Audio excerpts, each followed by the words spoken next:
একজন সফল content creator হতে কি কি লাগে? আপনারা যারা নতুন ভাবে শুরু করছেন অনেকেরই চিন্তা ভাবনা থাকে যে আমি কি একটি দামি মোবাইল কিনবো কিনা, একটি মাইক্রোফোন কিনবো কিনা, একটা স্ট্যান্ড কিনবো কিনা, একটি রিং লাইট কিনবো কিনা, আমি কি দামি কোনো সেলফি স্ট্যান্ড কিনবো কিনা, আসলে কি কি লাগে, কিভাবে শুরু করবেন, কখন কিনবেন, কেনাটা ঠিক হবে কিনা, যারা এই দ্বিধাদ্বন্দ্বের চিন্তার ভিতরে আছেন এবং কন্টেন্ট ক্রিয়েটর হওয়ার স্বপ্ন দেখছেন তাদের উদ্দেশ্যে ভিডিওটি।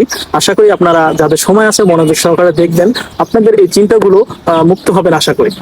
আমি মনে করি প্রথমে যখন একজন কন্টেন্ট ক্রিয়েটর হওয়ার স্বপ্ন দেখে তখন তার হাতে যে মোবাইলটি আছে সেটি অ্যান্ড্রয়েড হোক, আইফোন হোক, দামি হোক, নর্মাল হোক, সেই মোবাইলটি দিয়ে ভিডিও ধারণ করা উচিত। কারণ অনেক কন্টেন্ট ক্রিয়েটর এখানে এসে ঝরে পড়ে যায় কিছুদিন পরে, যখন দেখে তার ভিডিও ভাইরাল হয় না, ভিডিওগুলো চলে না, মানুষ দেখে না।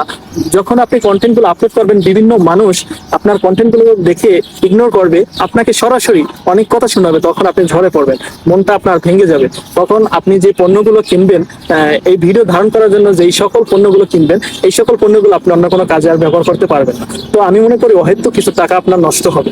তো আমি বলবো আপনি টিকে থাকতে পারবেন কিনা, আপনি সামনের দিকে এগিয়ে যেতে পারবেন কিনা, এই বিষয়টা আগে আপনার বোঝার জন্য আপনার হাতে যে মোবাইলটি আছে, কোনো মাইক্রোফোনের দরকার নাই, কোনো স্ট্যান্ডের দরকার নাই, কোনো ক্যামেরাম্যানের প্রয়োজন নেই, যা আছে তা দিয়ে আপনি শুরু করেন। কিছুদিন আপনি চেষ্টা করেন। আপনার ভিডিও ভাইরাল হওয়াটা মূল উদ্দেশ্য না, আপনার উদ্দেশ্য থাকতে আপনি টিকে থাকতে পারবেন কিনা, এখানে টিকে থাকাটাই হচ্ছে সব থেকে বড় একটি বিষয়। এরপরে আপনার পরিবেশটা কেমন, আপনার কথা বলার অভিজ্ঞতা কেমন, আপনি কি ধরনের কন্টেন্ট করতে চাচ্ছেন এবং সেটিকে সঠিকভাবে দর্শকের কাছে উপস্থাপনা করতে পারছেন কিনা, আপনার পরিবেশটা। এই যে দেখেন আমি যে পরিবেশে বসে কথা বলতেছি, আসলে একটা কন্টেন্ট তৈরি করার মূল একটা বড় ভূমিকা রাখে হচ্ছে একটি পরিবেশ। আপনার যদি সুন্দর একটি পরিবেশ না থাকে, সুন্দর বলতে এটা বুঝাচ্ছি না যে আপনি একটা পার্কে আসেন, আপনি সুন্দর সাজিয়ে গুছিয়ে একটি রুমে বসে ভিডিও বানান, এটা না।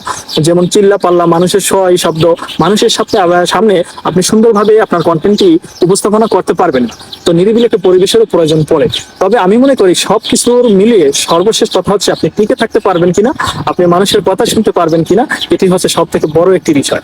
তারপরে আপনি যদি মনে করেন সবকিছু মিলিয়ে আপনি 2 মাস 4 মাস কাজ করেন, অন্তত 15 দিন হলেও কাজ করবেন। কাজ করার পর যদি মনে হয় যে আমি গাইডলাইন মোটামুটি শিখতেছি, আপনি যখন 15 দিন 20 দিন বা 1 মাস কাজ করবেন, এখানে কিছু না কিছু মানুষ আপনার সাথে পরিচিত হবে এবং গাইডলাইন সম্পর্কিত যারা তথ্য দেয় তাদের সাথে একটু যোগাযোগ রাখবেন।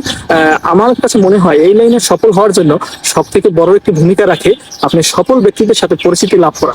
যখন আপনার সাথে ভালো কোনো সফল ব্যক্তির সাথে পরিচিতি লাভ করতে পারবেন, তাদের সাথে আপনার ওঠা বসা হবে, আপনার কাজটি সহজ এবং সুন্দরভাবে করতে পারবেন।